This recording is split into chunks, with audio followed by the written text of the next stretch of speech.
Hey, you all, welcome back. Y'all already know what it is. You see the title of this video. This is Real Housewives of Potomac, or HOP, Season 6, Reunion Part 2. Before we get into it, darling, listen. I done talked about Mia's teeth. I done talked about her skin. And baby, one of Mia's zits came and smacked me right on the face, baby. And there's nothing I can do about it. Like, this is exactly what I get for talking cash money-ish about Mia. But you know what? Imperfections and all, we gonna keep the party moving over here. So anyways, we pick up where we left off. Mia and Candace are still going at it. And Mia's like, listen, my mother came on the show because she wanted to inspire people by telling her story. And Candace is like, listen, it didn't seem like it, and it did not. It didn't seem like it. And Mia was like, listen, you gonna stop talking about my mama. And she specifically says, actually, she threatens Candace. And she says, watch your MFing back. Then, and I don't know if it was the camera angle or not, she then looks at Andy and says, her ass kicking is overdue, Andy. And I'm going to be the one to do it. Let me tell you something, Candace, you'd be a fool if you didn't take that footage and go right down to the HR department and file a complaint. Because what Mia's telling you is that she has plans on physically attacking you next season if you are offered to come back. And baby, I would be waiting. In the words of Candy, I'll be sitting on ready, waiting for Mia to attack me. Because not only do you have footage of it being premeditated, not only would I file another complaint if she actually did carry out the violent threat or the violent attack, I then will file a police report. And make sure you get a different attorney than the one that handled that Monique thing. Just letting you know that now, because she's already premeditated it and said that she was going to do it. So this is not something that just sporadically happened in two people going back and forth. She planned it and then she plans to execute it. No, ma'am, Mia's dealing the right one because she would not be on the show dealing with me. And Candace looked to Giselle. She said, you condone this, and you did. What happened to season 5, Giselle? We're black women. I guess all that goes out the door when your eyes are set on a different target, right? So anyways, Karen says to Candace, are you stepping out in the streets talking to strangers that way? Karen, I pose that same question to you because you said that Giselle was a drug addict, an alcoholic, and that she had an STD. You even talked about her mental health, Sing, which I also don't think Andy spent enough time on, if at all. He did not grill her about that comment at all. Do you think you could walk out into the streets, Karen, and say that to someone and you not get clocked, in the words of Giselle? And what the hell do you know about the streets, Karen? You've been a wife of a wealthy man for years. So what are you even talking about? You're talking about something you don't even know about. But anyways, Karen says that her and Giselle don't cut to the core, and it's always with a twist of humor. I don't know what's funny about calling someone an alcoholic. I don't know what's funny about calling someone a drug addict. I don't know if any of you all have family members or friends that are drug addicts. It's not pretty, and it's not funny, and it's definitely not humorous. But this was the beginning of these light-skinned women on the cast moving the chess piece around the board in order to escape culpability and accountability, right? This is the first excuse that is humorous, right? Okay. So then Giselle says to Candace that you respond 100% of the time. Well, Giselle, everyone can't be emotionless like you, right? You can sit there and get read down from your head to your toe and you don't have a comeback because you're not smart and you're not quick. You want to talk about rehearsed reads? Compare Giselle at every reunion versus her one-on-one confessionals. Those are two different women. She comes to the reunion ill-prepared and she sits there and does this the whole time. Bats her eyelashes and her green eyes that she loves so much, that's so coveted to her. So don't talk about, you don't respond because in the moment you are not equipped to respond. You don't know how to read. You don't know how to do any of those things until someone writes it down and gives it to you and you can sit down in your one-on-one confessions and talk about it. So that's why you don't respond 100% of the time. You're ill-equipped to do it. So then we talk about body shaming. And Candace and Wendy provide examples about how all of the cast members have body shamed each other. We're talking about saggy boobs. We're talking about stovepipe legs. They definitely body shame Wendy with Happy and Ness. And so Ashley goes, well, you know what? I had to eat that because I'm humble because now I have saggy breasts. But that's not what you said on Watch What Happens Live. What you said on Watch What Happens Live is that you don't regret saying it. So why is it that Candace has to be accountable for the words that she says, but everyone else on the cast who happens to be of the same shade, they don't have to take accountability, right? You constantly move the chess piece around. So then Andy asked Wendy, where do you stand with Candace? Because, everybody thinks she cuts so deeply. What do you think about what she says? Wendy says, when Candace says it, she sticks the landing, which I have an inkling, my spidey senses go off, that Wendy does not agree with the majority of things that Candace says, which, if Candace and Wendy are offered to come back for a third season, I am very interested in how their dynamic would be, because it's obvious that Wendy parts ways with Candace when she starts defending herself. And during their lunch break, she said she had her back, but I just don't buy that. And let me also say this, Wendy does not have to like everything that Candace says. It is perfectly okay for her to say, I do think Candace takes it a little bit too far. The problem is that you're pretending at this moment, that you're fine with what she says. And you're covering it by saying, oh, she sticks her landing. I could tell in the Bravo after show that Wendy didn't like the things that Candace was saying. But I also feel, and maybe I'll get to this later, I think that Wendy, just like Mia, came on the show wanting to be accepted by the popular crew, aka Giselle. And now that her and Giselle have parted ways, well, who else does she have on the cast besides Candace? So just Candace, watch that friendship. Just watch it. That's all I'm going to say. When you come back, just watch it. Wendy's 100% entitled to how she feels, but don't lie about it is what I'm saying. So Candace says, well, what else am I supposed to do? Am I not supposed to stick my landing? Karen interjects and says, well, if you keep going, you may not have to spare anyone's feelings. They will tune you out. Once again, there's this low-level threat of termination, right? Karen keeps kind of mentioning this, like, oh, if you don't stop, they're going to fire you. And even Andy says that Karen and Giselle came in as big sisters. No, these aren't big sisters. Big sisters lead by example. Karen and Giselle are not great examples for accountability. They're not great examples for taking the high road. Nothing is high about making fun about someone's taxes. Nothing says high road about talking about someone's vagina, saying that it's fat and that it's a fiery box. That is very offensive, low down, and disgusting. So no, they aren't big sisters. I don't know what they are, but they damn sure aren't big sisters. So Karen says that Candace is verbally abusive. Once again, setting the stage for her to be punished or terminated. Then Giselle comes in and says, I've been here for 6 seasons and I never had an altercation. Right, Giselle, that's what Candace is saying. You should be able to verbally spar without someone physically attacking you. If I didn't watch last season, if I had no knowledge of last season, I would think that Candace was the one who started the altercation when it was Monique. So odd how they keep telling Candace basically that she shouldn't fight people when she wasn't the one who started the fight. Monique was. Very odd. But I know what they're doing though, but odd. So Candace says, listen, you all are not aware of yourself. I'm very aware of myself, and you hold me to a different standard than you do yourself. And that's when Giselle gets up and says, okay, I'm done. I'm over it. You need to be done with your hairstylist. You need to be done with your wardrobe stylist.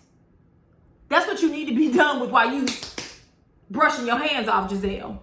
So then Robin says, you don't think that you take it a step or two further than anyone else.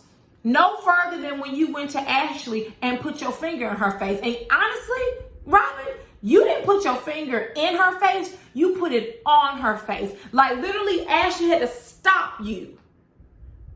I'm going to go back to that street comment Karen made. Would you walk up to someone on the street and do that and think that you weren't going to get clocked? In the words of Giselle?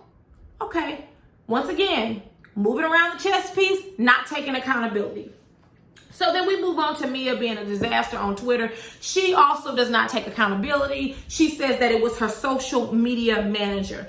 And Candace asked her, did you block me or did your social media manager did? And she said, oh, you're blocked? Candace, she blocked you. Because that's not a response. Oh, you're blocked? She knew you were blocked. Come on now. The pretending, the lack of accountability. So then Askala points out that Mia is harassing her, because that's what it is. You're harassing her on Twitter. And Wendy says, you got up as early as 7 a.m. starting your tirades about Askala. How would your social media manager know that Askala lived in a townhouse? Only you would know that. So it couldn't have possibly been your social media manager. So then Andy gives Mia a pass and says, well, it's your first season. And I've seen that happen with Housewives in their first season. Are we really giving her a pass? Because she knows what she's doing. And let some of the girls tell it. The girl has a fake burner account and she goes up under other accounts talking mad-ish about Candace and Askala. Something's wrong with Mia. Something is wrong with Mia. And y'all better get a hold of her because she's already told you that she has plans to commit violence against one of the cast members. I don't know how that's acceptable to people. I don't know how. So Askala is dismissed. I was disappointed. I thought Askala was going to stay around at least until the end of part 3.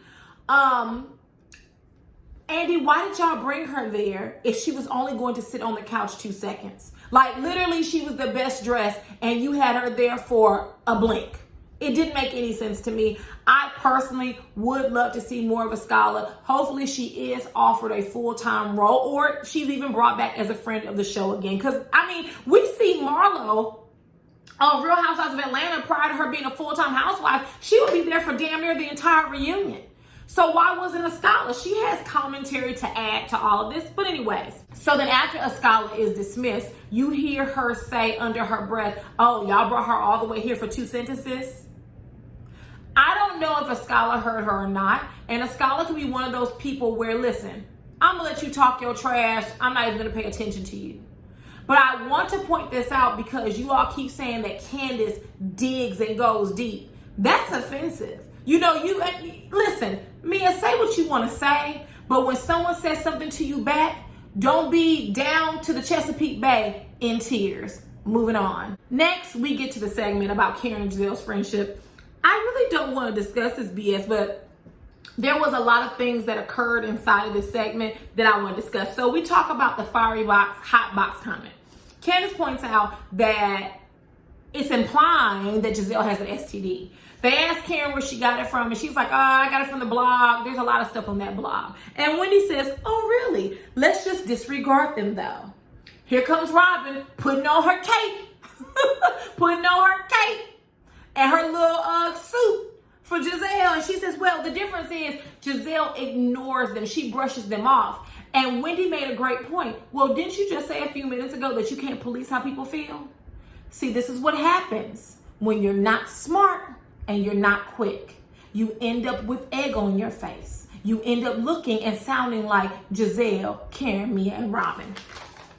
So then they get to the part about Giselle spreading rumors about Eddie. And there was a question from a viewer that said, Wendy, isn't Giselle hypocritical for wanting an apology about Jamal from Karen? But yet she goes around spreading everybody else's business. And Wendy's like, hell yeah, she's hypocritical. Because what Karen said, those things were facts. But what she's bringing to the show about Eddie is false. Those are rumors. So then Giselle finds that time to pivot, right? Because she can't take accountability. The same accountability they want Candace to take, they can't take it. And she says, well, you got me messed up because you looked at Grace cockeyed. You look at Grace funny. Now, this is what I will say. Wendy did look at Grace funny, and I think I know why. When I first watched the episode, I didn't pay attention to whatever Grace had on. But then when Bravo rolled that beautiful being footage, honey, she came on camera and it was see-through up in here and the dress was really short. I know it didn't look like it because Grace is short, but as a tall woman whose body has been policed all her life, especially going to private school, honey, those short, thin girls could wear whatever they want to. Oh, but let Canary wear some shorts. Honey, oh, down to the principal's office I go, right? So The dress was short. It was really short. But because Grace is short herself, people don't pay attention to it. If Grace would have been my height, 5'10", and she would have wore a dress that short, it would have been noticeable because I'm tall and you can see all these long legs, right? So when Wendy looked at Grace, you could see Wendy looking like, what the hell she got on? Like, that's a little short. All right. And I think it was the mom in her.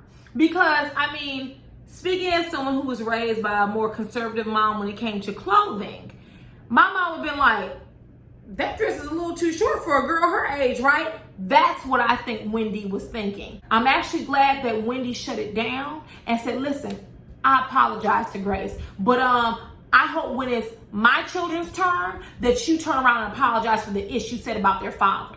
And then Giselle's gonna turn around, I was defending him. Let's go with Giselle's lie that she was defending Eddie. You damn sure wasn't defending their mom. You damn sure talked about how this woman was insecure and how she had plastic surgery because of the rumors. So even if you were defending Eddie, which you were not, you damn sure threw their mother up under the bus and dog walked her verbally anytime you saw fit. But who holds these light-skinned women on Potomac accountable? Really no one. Moving on. Next, we get to Karen's comments about Sing Sing, about Giselle being an alcoholic, and about her being a drug addict. And Candace points out, she was like, you know, those are fighting words. Here comes Giselle. Well, the difference is we were across the table from one another. So were Candace and Monique, okay. And neither wanted to fight. Candace didn't want to fight. Once again, they keep talking to Candace as if she was the aggressor, as if she physically started the fight, when we know for a fact that was Monique. We watched it on TV, right? And that's exactly Candace's point. You all went back and forth with one another. You all had very low blows. And yet, you all didn't put your hands on each other. That's the point Candace is trying to make. What are we watching the same season here? Like, what is going on here, right?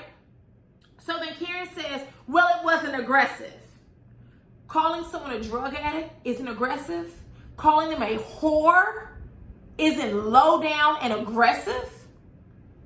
So then after Candace was like, yeah, that was aggressive, here comes Karen moving the chess piece around. She says, well, we have regret, do you? So let me get this straight. When you shade someone, it has to be fun shade. It has to have a comedic undertone. It can't be aggressive. But even if it's aggressive, you have to have regrets. And even if you have regrets, as long as you don't put your hands on nobody, it's fine, right? What are y'all even saying? Do you all even hear how hypocritical you are? So, Karen and Giselle makeup, I couldn't care less. There was crocodile tears. Not one tear rolled out of Karen's or Giselle's eyes. Moving on. Next, we get to Ashley's package, and they jump right into asking Ashley, is Michael trying to get into the adult movie business? And Ashley laughs it off, and she's like, oh, I never thought about that, but we'll cross that bridge when we get to it. I thought that it was really distasteful for Ashley to laugh this off because we know that Michael is a predator. We know that he has touched people and grabbed people without permission and consent. And so what do you think he will do when he gets into the adult movie industry? He's going to be 10 times worse than what he is now. And earlier I was thinking about how so many people don't understand how Jeffrey Epstein could move around the way that he did, right? Without ever being outed until a couple years ago. Well, I look at this show as a microcosm of that, because Michael is able to move around knowing that he has touched and grabbed people inappropriately and without permission. They all have admitted knowing, and they do nothing about it. They all love Michael. They all praise him. You have Chris, Candace's husband, who wants to be friendly with him. Why would you, even if he hated your wife and that didn't bother you, why would you want to be associated with someone who touches people without consent and permission? And this is how Jeffrey Epstein moved, right? He probably had, a little black book on all of them, though. He has tea on all the celebrities, but look at how Michael moves.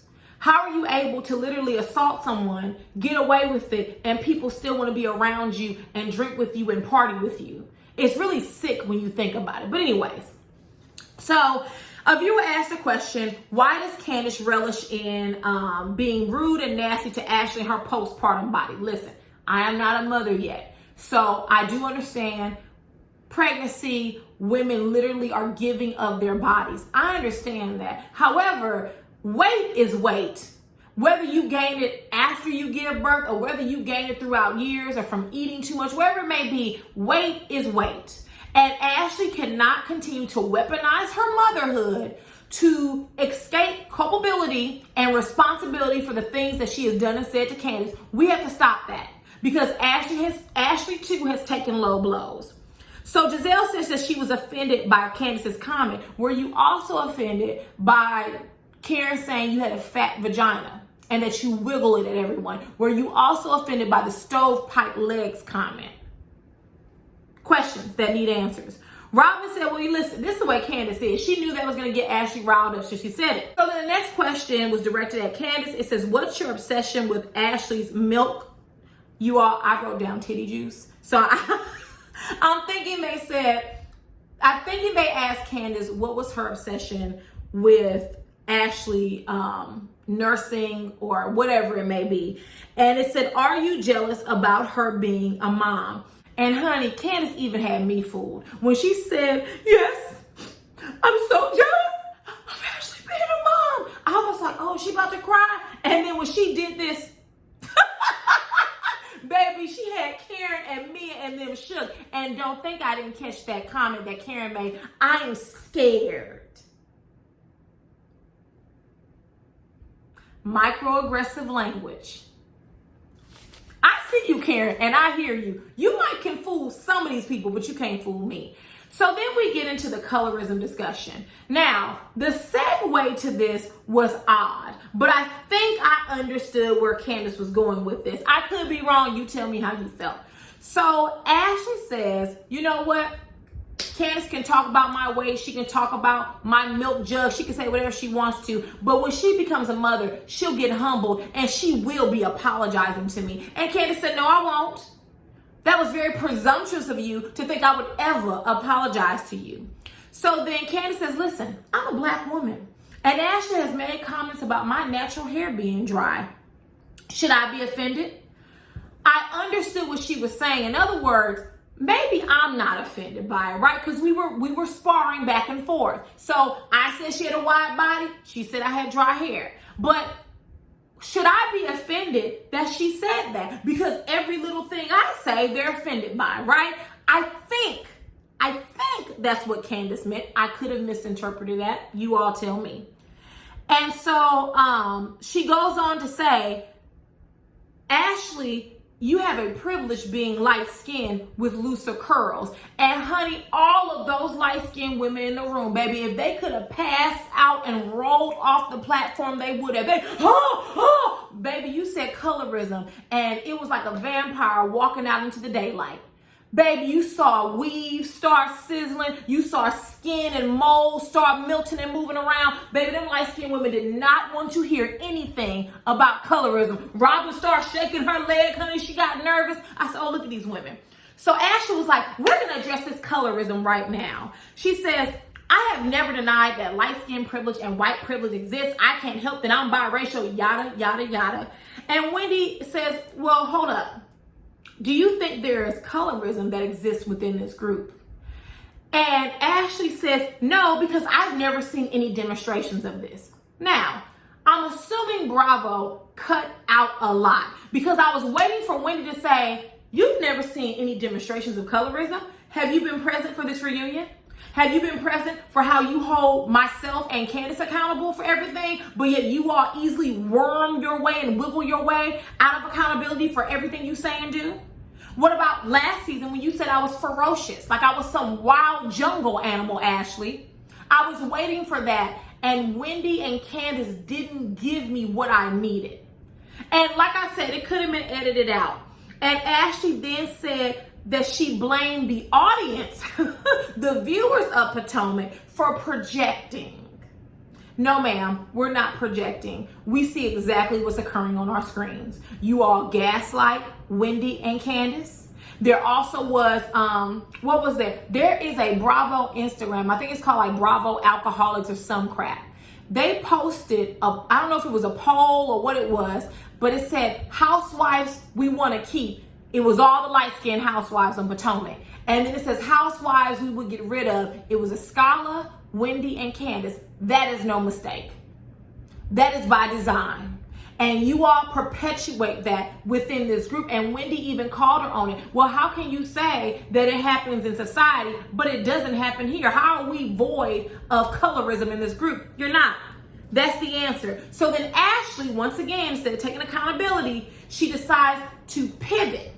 And she says, well, Candace called me a slave. You all, I'm going to direct your attention to season 5. Candace apologized for those tweets already. I have nothing to discuss.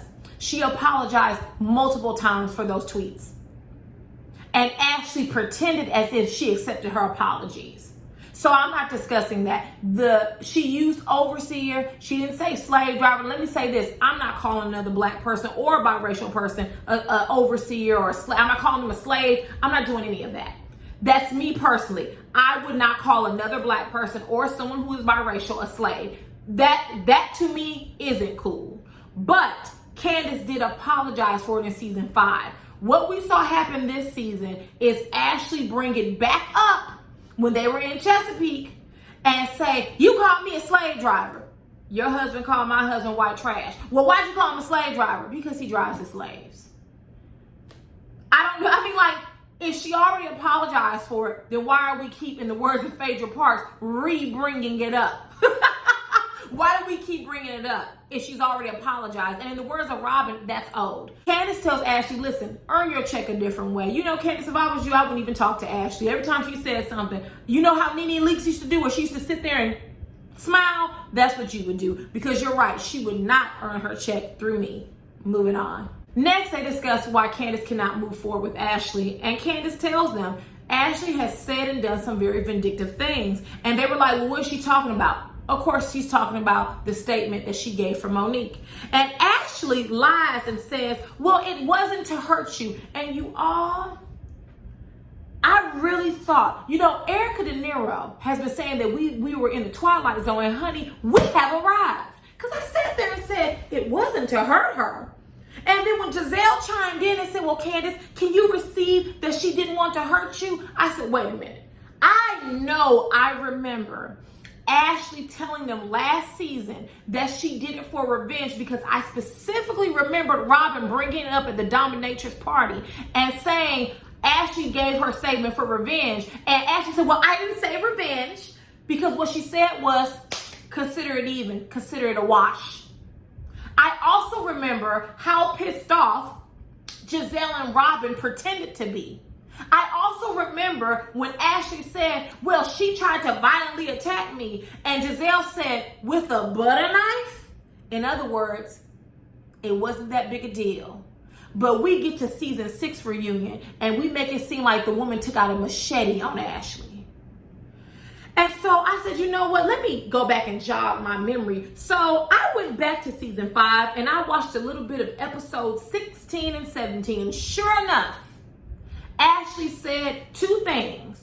She gave a statement for Monique because Monique hid the tapes when it came to Michael.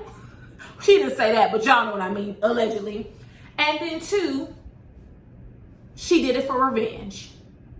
And Giselle said to Ashley, you know, you're never going to have a friendship with Candace after this. She said, well, if that's the way it is, I'm fine with that. So why are we expecting Candace then to move forward with Ashley when Ashley has set the foundation and said, you know, I really don't care if she's my friend or not. Let's keep that same energy moving on. Next, we get to Zen Wynn's package. And Wendy says that Zen Wynn was not a name that she came up for herself, that actually Eddie came up with it for her. I said, okay, girl, whatever you say. So then a viewer asked Wendy to list all of the procedures she's had done for her body.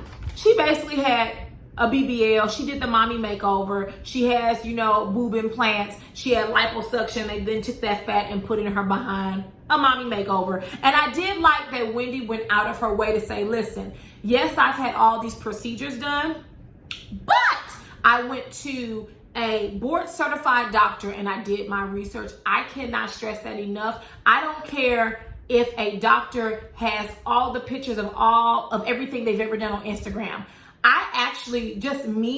I get weary when I see a doctor on TikTok and Instagram all the time. It's one thing to post here and there, but to constantly have TikToks and Instagram photos every day, ma'am, sir, how do you have time to do this when you're a whole doctor?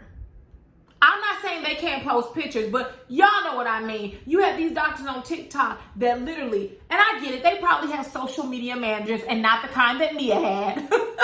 But it concerns me because my OBGYN doesn't have an Instagram board certified boss.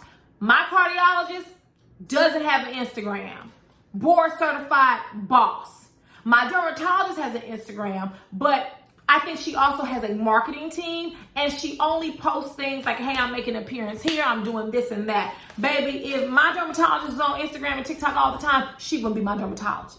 And also, she's real boss, mommy, but apparently I need to fly to Dallas and pay her a visit, right?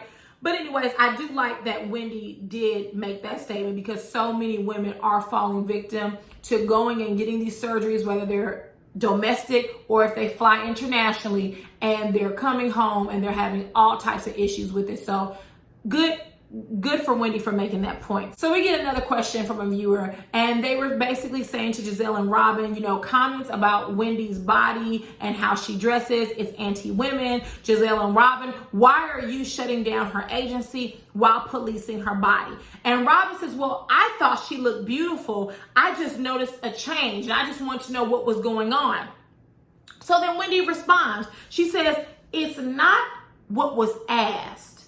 It's the delivery. 100%. We've said this the entire season. Robin and Giselle made it seem like that Wendy had plastic surgery because her husband was cheating. They made it seem like the rumors from a blog that can't be trusted, per Robin, that they were true. So then Robin was like, we did come to you and express concern. We did come to you and our delivery wasn't wrong. And Wendy said, nah, you called me loose. And so Robin goes, well, when I said loose, I meant less reserved. I meant more free. I meant more relaxed. Well, see, Robin, here's how I know you're lying, right? Because when you're not smart, when you're not quick, you tell on yourself all the time. Because if it was about her just being more free and less reserved, those are positive things, right? So why were you concerned if she was just less reserved, she was relaxed, relaxed is a good thing, and she was a little bit more free? Why would you be concerned? See how easy it is for them to tell lies, and that Robin was none the wiser. And so Giselle says it was like they were with a different castmate. And she lists the example of how Wendy was mean to Mia in the beginning, which I agree with. I didn't like that whole mean girl shtick Wendy had going on with Mia, right? You just met the woman. She can give her number to Giselle and Robin. She's new to the cast. She will have to talk to you guys at some point. So I didn't get it. But it does make me think, well, maybe, just maybe, did Wendy see something in Mia and she was like, oh no, I call bullshit. I call BS. Like something else is going on here, right? And so Wendy says, well, I actually treated her better than I did Ashley. So in that instance, I thought that both Giselle and Wendy made very good points. I couldn't refute either. I wouldn't say that Wendy was a totally different person from a viewer's perspective, but initially she was a bit of a mean girl to me. Then someone asked Wendy were her reads rehearsed, and she was like, nah, if I can go back and forth with the White House press secretary, you think these women intimidate me? She said, nah, it's completely off the dome.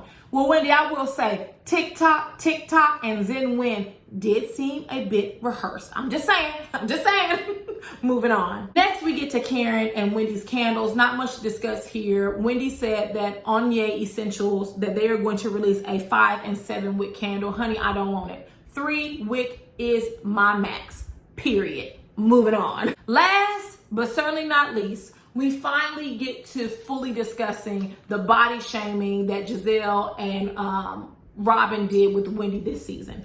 So Andy asked them who all heard of the rumors involving Eddie. And Candace and Mia both said they hadn't heard it. And I think the remainder of the cast was like, yes, we heard about it. So Robin says, well, the rumors were from a non-credible blog. I'm glad you make that point, Robin. Then why bring it on the show? Why link it to her then getting a cosmetic procedure? You're full of it. So Wendy says, listen, the blog attacks all of us. The blog is very vicious. They always have something negative to say, which I was thinking, well, Wendy, if that's the case, who's filing these defamation suits? Because I don't know what blog they're talking about, and neither do I care. I really don't care. But I was like, what blog is this? Because they make it sound like it's like the worst. And if, they're putting out lies on you and they know it's a lie. Huh? I would say that's defamation. But what do I know? I'm just saying, I'm sure you all have consulted your attorneys though, so don't listen to me. So Wendy makes a point. She says, listen, that blog is read by hundreds of people, but this show is watched by millions. Why would you take a rumor from a non-credible blog, per Robin, and bring it on the show? Giselle says, well, Ashley and I are used to this, and being in this light, it can eat you up, and people always say something mean, so I wanted to make sure she was okay. Huh? That doesn't even make sense. So then Giselle says, well, I just, I heard and I said repeatedly throughout the show that it wasn't believable and that I didn't believe it. Here comes Ashley, backing up their light-skinned leader, saying, well, yeah, she said repeatedly it wasn't believable. And Wendy said, I'm glad you said that. She said, yes, Giselle did say that it wasn't believable and that it was from a blog. She said, but then what you turned around and did, as they showed in the package, is you said that she must have had plastic surgery to overcompensate for the rumors. And that is where you messed up. And she said, it's BS and it's rooted in misogyny. You saying that a woman has to have her body done in order to keep a man. She said, listen, you had a tummy tuck. Did it keep Jamal around? I said, oh! And all you saw Giselle do was this. The same thing she does every reunion. So, I'm pretty sure I missed some things. So you guys can get down in the comments and discuss it. Let me know what you thought about everything. So if there is nothing else, thank you for watching, and I will see you all later. Mwah. Bye.